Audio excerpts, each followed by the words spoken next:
We all know the tale of David and Goliath. Since biblical times, monumental upsets have piqued our interest, and it's been no different on the gridiron. Whether it's an up-and-coming team stunning an established power or an underachiever beating that season's top dog, sit back and enjoy the top 10 playoff upsets in NFL history. Let's start with a matchup that's still fresh in our memories. To many, Cincinnati's journey to the AFC Championship was unfathomable 2 seasons removed from the worst record in the league. The Bengals ended a 5-year playoff drought in 2021. Cincy was on to the big bad Chiefs for a spot in Super Bowl 56. We're 1 game away! KC was making its 4th straight AFC Championship appearance and expected to advance to its 3rd straight Super Bowl.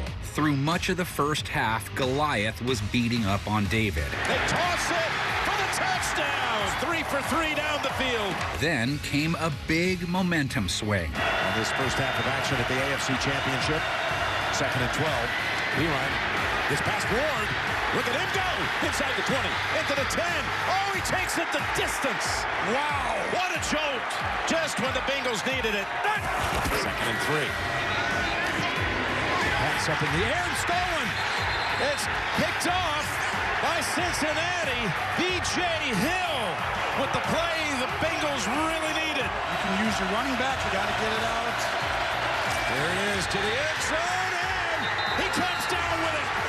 Outrageous. Once down 18 points, Cincinnati tied it up. After the teams traded field goals, we were headed to overtime. This could be a sentence that a month ago would sound incomprehensible. And Cincinnati is heading to the Super Bowl. He called it again, I'm sure. A team with plus 15,000 preseason odds to capture the Lombardi Trophy was now just a win away. But Cincinnati's Cinderella run would end in a heartbreaking loss to the Rams. Let's raise the stakes now to a Super Bowl matchup between a young superstar and an aging legend. Denver missed the playoffs in '94 and '95, then got upset in '96. They settled for a wild card spot in '97, while the Packers were on a path of destruction. Not to mention, NFC teams had won 13 consecutive Super Bowls heading into this game. As the NFC celebrates 13 in a row, the throw to Freeman. Is he in the end zone? Touchdown! This start was expected for the 11-point favorite, so how would Denver respond?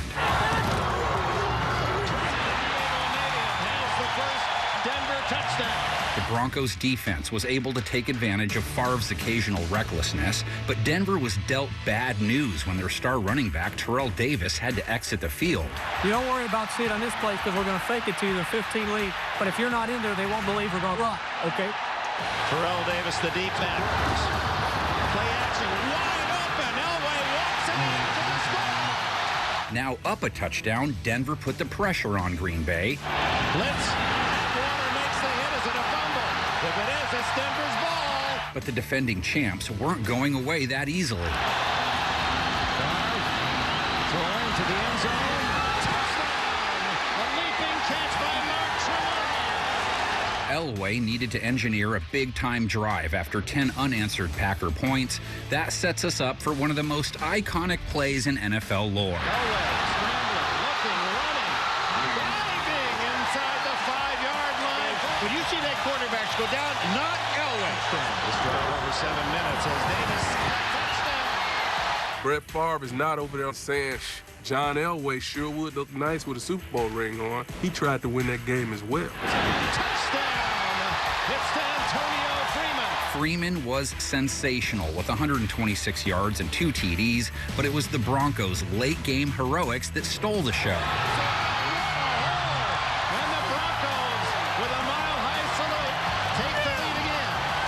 Still, Green Bay had one more chance to tie it up.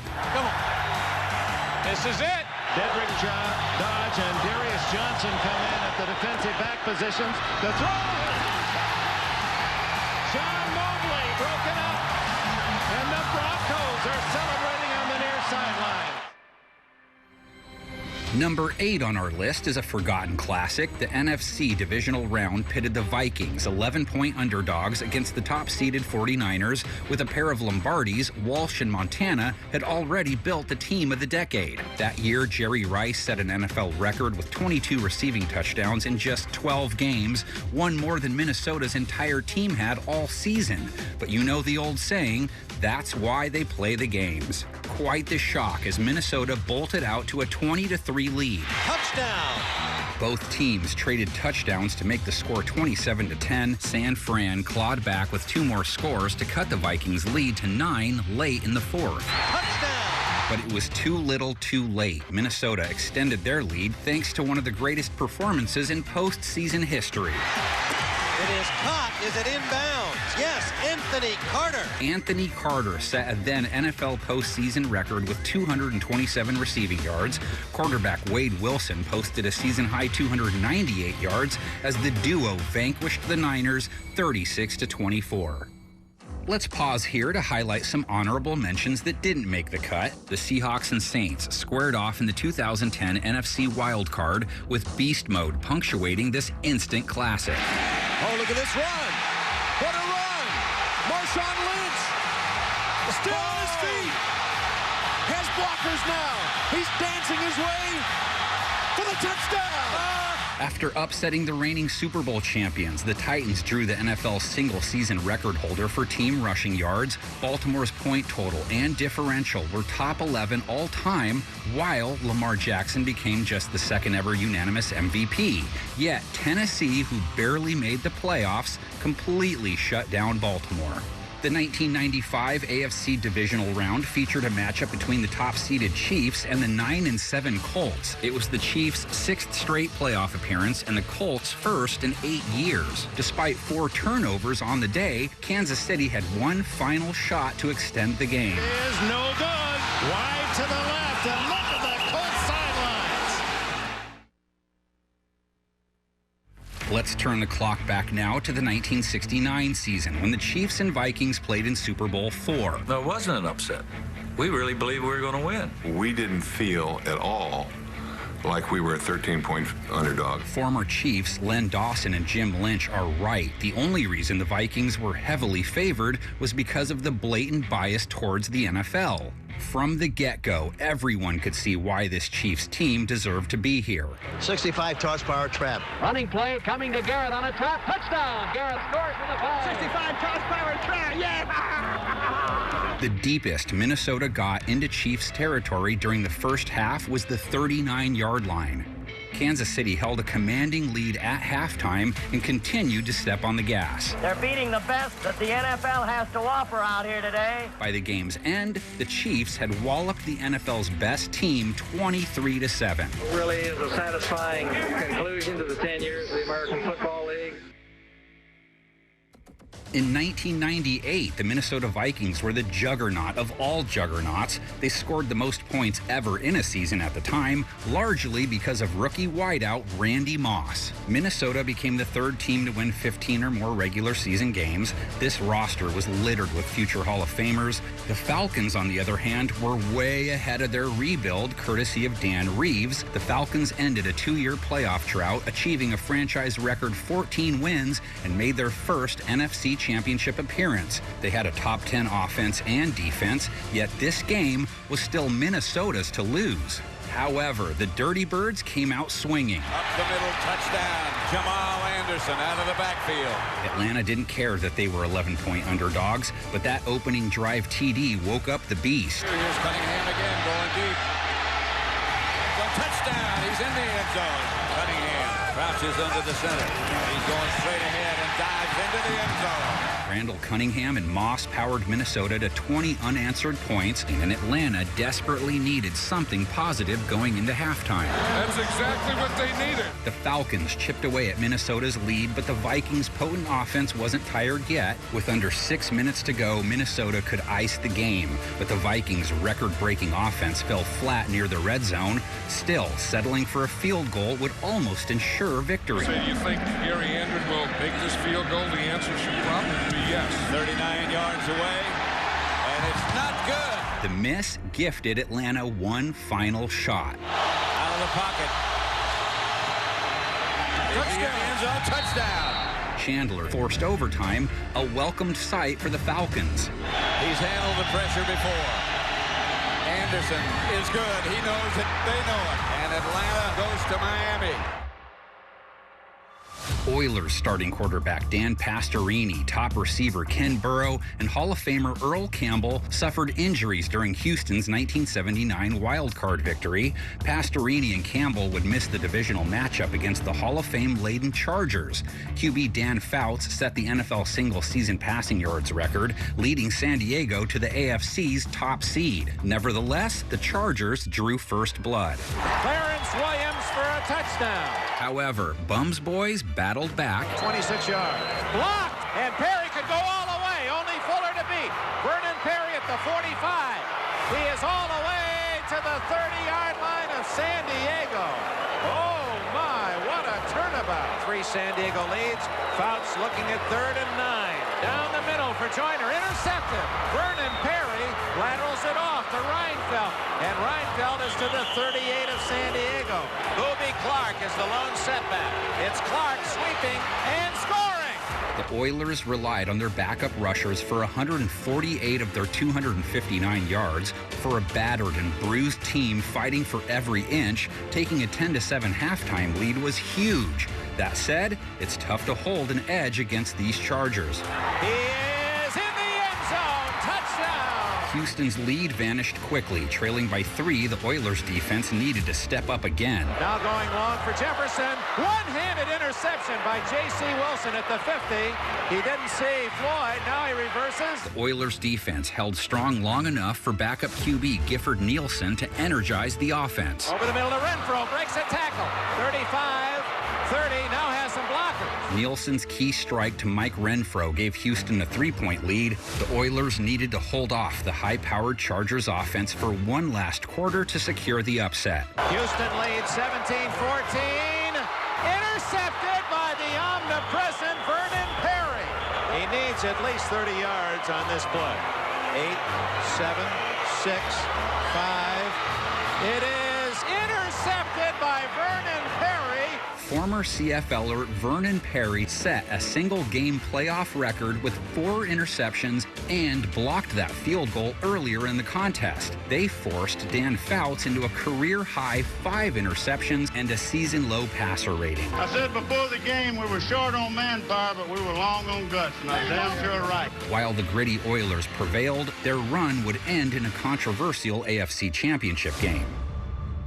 Time for a few more upsets that were almost top 10 worthy. Though the Chargers squeaked by the Colts in their Week 10 matchup, Indy was heavily favored in the 2007 AFC Divisional. The upset-minded Bolts took advantage despite injuries to LaDainian Tomlinson and Phillip Rivers. In the 79 NFC playoffs, the Cowboys were set to play the Eagles, but top-seeded Dallas faced the Rams instead due to divisional rules. As the 2-time defending NFC champions, the Cowboys did not expect the game's outcome. Gets it to Roddy. He's going to go for a touchdown. Before the season started, Jets head coach Rex Ryan knew what this team was made of. If we play at our best, we will beat every team in this league. Playing against the heavily favored Patriots for the 3rd time that season, New York took the lead early in the second quarter and never looked back. Sanchez to the end zone over Arrington, and touchdown, New York. Broncos captured the number 9 upset on our list. They were on the wrong side of history in the 1996 AFC Divisional. Denver had Hall of Famers galore during the 96 campaign. Their opponent, the Jacksonville Jaguars, who squeaked into the playoffs at 9-7, and playing at Mile High against the Broncos seemed even more impossible. That said, the well-rested Broncos jumped out to a 12-0 first quarter lead, but a Tom Coughlin coached team was going to show toughness and discipline. From there on, the Jags dominated, scoring 23 points unanswered. Now McCardell in motion. Brunell. Going long for McCardell. Touchdown. The Jags topped 200 rushing yards, the most Denver allowed all year. Even quarterback Mark Brunell added 44 yards on 7 carries, catching the Denver defense off guard. While Brunell's legs did damage, his arm sealed the game. Touchdown to Jimmy Smith. Can't throw any better. After all, the Southpaw led the NFL in passing that season with over 4,300 yards. New England ended their Cinderella run in the AFC Championship game, but it was just the start of something special in Jacksonville. Let's retell a familiar tale. A young Tom Brady replaces an injured Drew Bledsoe in 2001 and leads a surprise contender to the Super Bowl. New England, who was 5-11 the year before, had the privilege of facing a former world champ, the greatest show on turf. Led by 2 MVPs, the Rams had the 8th highest scoring season at the time, while the Patriots had just 4 Pro Bowl reserves. But despite all of this, the underdog brought the heat in the first half of Super Bowl 36. Has to let it go, picked off. Ty Law down the sidelines, touchdown. Here's Brady back. Firing end zone, touchdown. Coming out of halftime with a 14-3 lead, New England looked to put even more pressure on St. Louis. Warner, picked off. While it didn't affect their success much during the regular season, the Rams were turnover prone. They finished with a -10 differential on the year and coughed it up 3 times in this game. Sure enough, though, St. Louis was able to erase the Patriots' 14-point lead. Touchdown Rams. A minute 37 left. And rookie Pro is going to score. Tied at 17 with under a minute and a half remaining, a quarterback and his team had a chance to become legends. Here's Brady again. Up the middle, caught, and it's Troy Brown, and he gets out of bounds, and they might be in Vinatieri's range with 21 seconds left. Unless you're a die-hard fan of one team in particular, everybody loves to see the underdog win. Here comes one of greater importance if he makes it. And it's right down the pipe. As 14-point underdogs, the Patriots captured the second largest postseason upset. Over the next 3 years, they would win 2 more Lombardis, becoming the first dynasty of the 21st century.